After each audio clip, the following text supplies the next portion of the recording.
Mesdames, Mesdemoiselles, Messieurs, bonjour. Bienvenue dans cette édition spéciale consacrée à la traditionnelle cérémonie des vœux.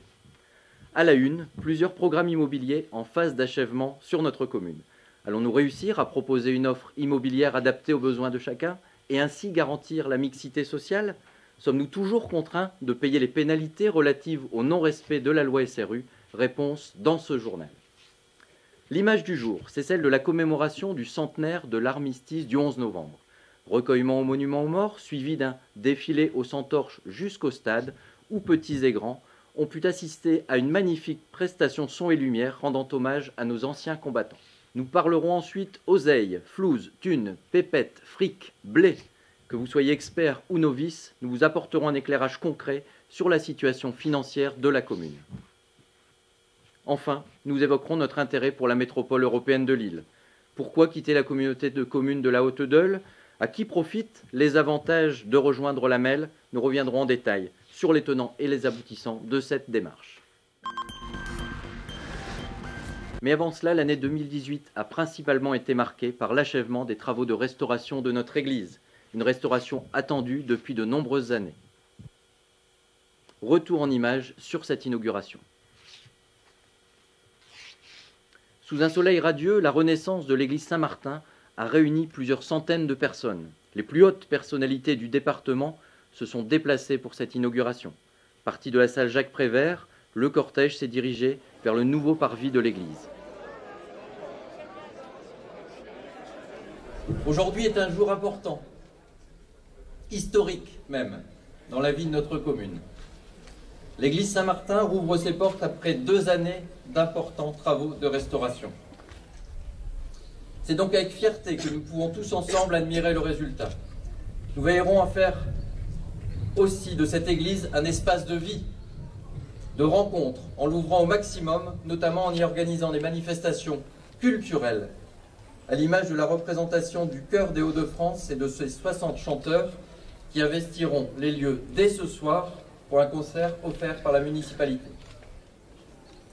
J'en terminerai ainsi. Vive Saint-Martin, vive Provins, vive la République et vive la France. Merci. Après mon allocution, se sont succédés tour à tour au pupitre Monsieur le Préfet, Olivier Jacob, Monsieur l'archevêque de Lille, Monseigneur Ulrich, Monsieur le député de la 5e circonscription, Sébastien Huige, et Madame la conseillère départementale, Marie Citers. Une fois le ruban coupé, une émotion toute particulière a gagné les intervenants lors de la remise des clés de l'église à Monsieur l'abbé Jacques Aconome. La messe fut célébrée par Monseigneur Ulrich, accompagné de l'abbé Jacques Aconome, des anciens prêtres de la paroisse et du diacre Luc Trédé, avec une mention toute particulière à l'équipe paroissiale. Cette célébration fut accompagnée de la chorale et du cercle vocal Améno. En soirée, le chœur des Hauts-de-France a inauguré à son tour notre chœur d'église avec un concert qui, je l'espère, en augure beaucoup d'autres. Autre succès sur le terrain des manifestations locales, le Carnaval des Géants en mars dernier.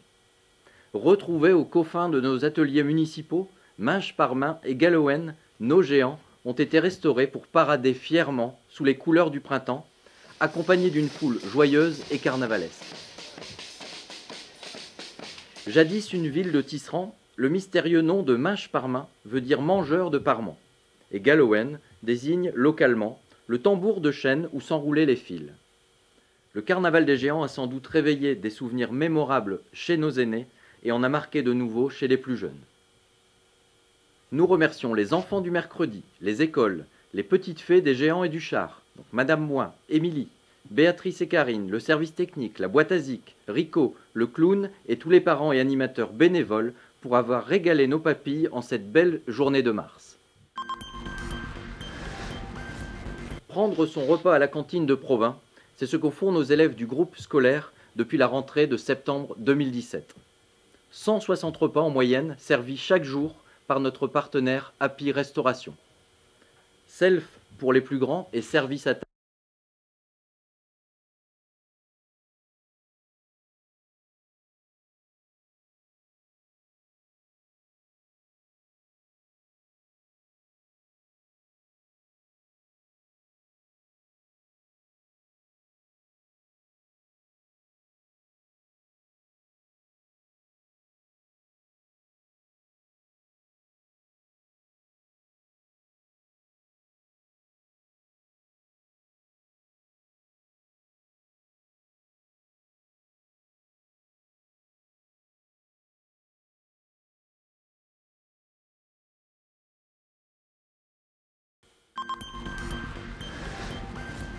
Nous l'évoquions dans le sommaire de cette édition, Provins va connaître une légère augmentation de sa population suite à plusieurs programmes immobiliers. Tout d'abord, le projet Kaufmann et Broad. Près de la gare, le domaine de Sèvres, comme il se nomme, comprend pas moins de 88 logements proposés en location par la SIA et la SRCJ. À lui seul, ce programme nous permet de sortir du rang des mauvais élèves des villes ne respectant pas les quotas de logements aidés imposés par la loi de solidarité et de renouvellement urbain. Avec l'aide des services de la mairie, les attributions des logements se sont déroulées dans les délais impartis, nous permettant par ailleurs de solutionner la quasi-totalité des demandes en attente. À proximité de la rue Lafayette, c'est le programme de BC Néoximo. Inauguré en septembre dernier, c'est ici Maison et Cité qui a la gestion de cette belle réalisation qui vient redynamiser l'aménagement urbain en lieu et place de cette ancienne friche. Des appartements de standing proposés à la vente en état futur d'achèvement, c'est le projet d'Urbaxim, qui est actuellement en cours de construction à quelques pas de la salle Prévert. Enfin, pour parfaire notre offre, ce sont plusieurs dizaines de terrains libres de constructeurs qui ont trouvé acquéreur auprès de MV Concept et de la Sofim dans le prolongement de la rue du Bois et de la rue Bouloche. Volet social à présent. Baptisé Le Doulieu, notre épicerie sociale inaugurée en juin 2016 apporte aujourd'hui une aide alimentaire d'urgence à une trentaine de foyers. En effet, nous voulions rompre avec cet ancien système qui consistait à aider financièrement, sans plus de considération pour l'humain, en exigeant une participation financière modique de nos bénéficiaires et un engagement de ces derniers à participer à nos ateliers. J'ai la conviction d'une démarche sociale plus juste et plus digne. Je vous propose maintenant une immersion au cœur de l'épicerie. Le ramasse, en quoi ça consiste? Ça consiste à récupérer les invendus des commerces qui ont une superficie de plus de 400 mètres carrés. La loi aujourd'hui oblige à ce que les commerces diffusent ce genre de produits sur des structures d'aide alimentaire. Voilà, donc nous on récupère et on essaie de sauvegarder au maximum les produits. Donc on reconditionne les produits abîmés et on contrôle également les dates qu'on peut remettre à nouveau dans le circuit. Et notamment, on fait surtout attention aux produits en DLC, c'est-à-dire date limite de consommation, qui eux sont totalement exclus. En revanche, on va accorder de l'importance sur tous les produits qui sont destinés à la DLUO, anciennement DLUO, puisque ce sont les dates de préférence.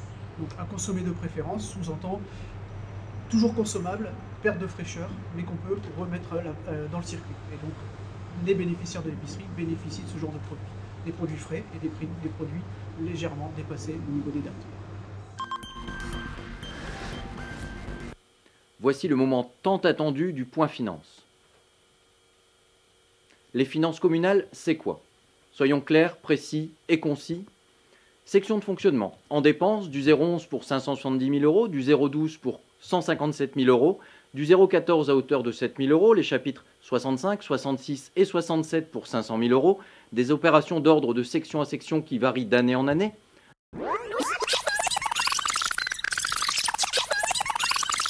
Les recettes, un 0,21, vous vous souvenez? Vous avez la même somme en section de fonctionnement, on l'appelait alors le 0,23. Voilà, vous savez tout, vous avez tout compris, le budget communal n'a plus de secret pour vous. Ça, c'était une façon de présenter les finances en vraie politique. Mais de façon très concrète, maintenant, depuis 2014, nous avons investi au global plus de 3 300 000 euros, notamment pour l'église, la cantine, le city-stade, les parkings, pour les projets les plus marquants. Ce niveau d'investissement a pu être tenu malgré la baisse des dotations de l'État et en l'absence de hausse de la fiscalité locale conformément à nos engagements de campagne. Grâce à une bonne maîtrise de nos dépenses courantes et à une gestion en bon père de famille, nous sommes parvenus à maintenir notre excédent à un niveau confortable de 600 000 euros pour envisager l'avenir sereinement. Comme nous l'évoquions dans les titres, le centenaire de l'armistice du 11 novembre a marqué les esprits. Sur un parvis totalement rénové et devant un monument aux morts restauré, cette cérémonie a permis de montrer à quel point le devoir de mémoire était important, et notamment pour les jeunes générations. La présence de plus d'une centaine d'écoliers et de collégiens a permis une rencontre intergénérationnelle remplie d'émotions, notamment lorsqu'ils entonnèrent en chœur la chanson Le soldat de Florent Pagny.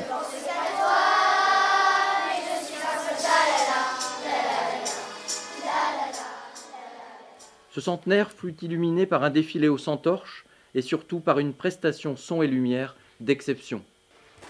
Plus de 500 personnes ont pu admirer un magnifique feu d'artifice tiré en parallèle d'un documentaire retraçant les 4 années de la Grande Guerre.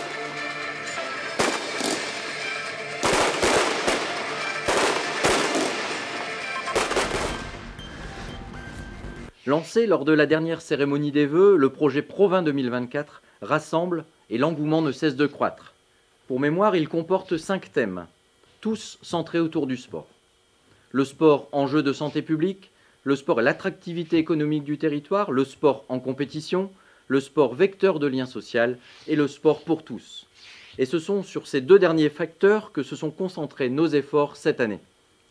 En effet, sous la houlette de notre ambassadrice Cécile Desmarquet et de notre coach Rodolphe, le groupe de course du jeudi soir s'étoffe de plus en plus. Alors que vous soyez expert ou débutant, venez nous rejoindre. L'effort dans la bonne humeur et le dépassement de soi avec le sourire. Tels sont les ingrédients pour la réussite de cette recette sportive. 2019 fera la part belle aux associations que nous associerons pleinement au projet afin qu'elles organisent un événement annuel de sorte à devenir des acteurs à part entière de ce projet. Vous connaissez maintenant ma devise, depuis bientôt 5 ans, être sérieux sans se prendre au sérieux. Eh bien, c'est ce que j'ai fait. Afin de promouvoir personnellement le sport dans notre commune, attention, ça tourne.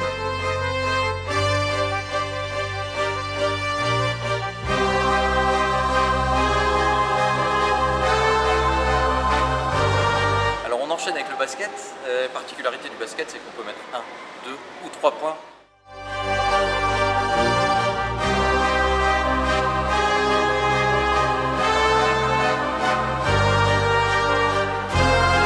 Après le 1 point, 2 points, 3 points, aux États-Unis, du milieu de terrain. Vous avez la possibilité de gagner 100 000 $. On va essayer.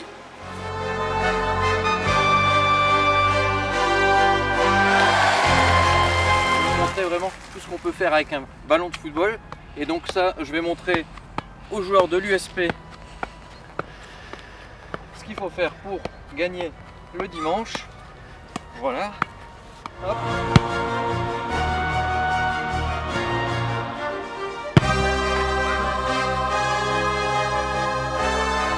Bonjour Cécile. Bonjour Geoffrey. Alors voilà, ça fait bientôt un an que Cécile est ambassadrice de Provins 2024. On a beaucoup progressé à son contact essentiellement le jeudi soir, donc je t'en remercie Cécile. Je t'en remercie. Et donc on va tester maintenant notre vitesse de pointe. Ça on ne l'a pas encore fait, donc pour voir la progression surtout cette année. D'accord, parfait. On est prêt? On est prêt. Allez.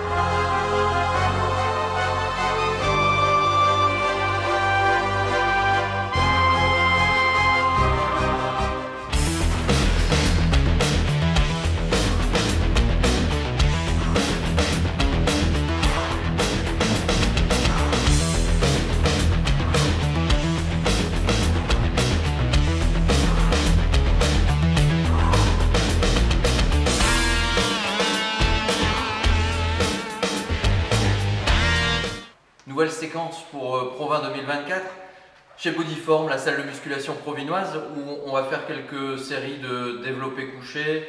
Ici on a 20, 40, 60, 120 plus la barre 140 kg, histoire de s'échauffer un peu. Voilà.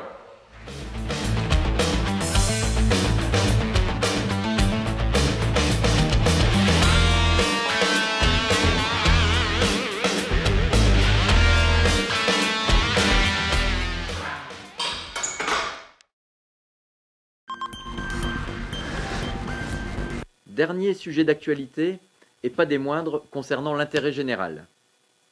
Depuis plusieurs années maintenant, avec mon collègue Danelin, nous avons mené une étude financière et fiscale sur une fusion éventuelle entre la communauté de communes de la Haute-Deule et la métropole européenne de Lille. Parallèlement, les élus communautaires ont fait réaliser un audit par un cabinet indépendant, lequel confirme largement nos propres chiffres et nos estimations. Partant de là, le Conseil communautaire s'est réuni le 15 novembre dernier. Sur les 29 suffrages exprimés, les élus des 5 communes ont voté à 89% en faveur d'une fusion MEL-CCHD. ce qui dépasse largement le clivage Provins-Annelin et qui met fin de facto à toute polémique sur le sujet. Il est vrai que les avantages d'une entrée à la métropole européenne de Lille sont considérables, que ce soit d'un point de vue fiscal ou économique, en termes de transport ou encore d'aides diverses à l'investissement, tous les voyants sont au vert. Dans un contexte où ceux qui réclament une hausse du pouvoir d'achat sont nombreux, comment ne pas se tourner vers une métropole bienveillante et qui souhaite nous accueillir à bras ouverts? Les Provinois ne comprendraient pas que l'on ne saisisse pas cette opportunité. C'est aussi cela, défendre l'intérêt général. Enfin, voici pêle-mêle et en musique, un florilège des merveilleux moments passés ensemble cette année à Provins.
C'est déjà la fin de cette édition spéciale que je conclurai en 2 points. Tout d'abord, et ce n'est plus un secret pour personne, j'aurai l'honneur de conduire une liste aux prochaines élections municipales de 2020.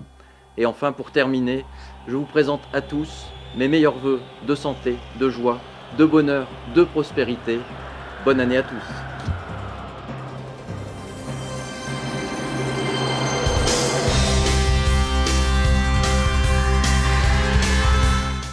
Feliz Año Nuevo y buena salud. Selamat Tahun Baru dan Gesundheit yang baik.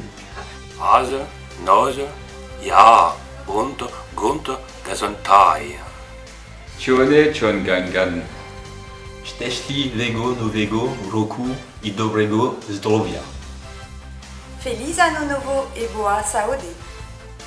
Chawasena Shinen Tukenko. God Nitar og God Else.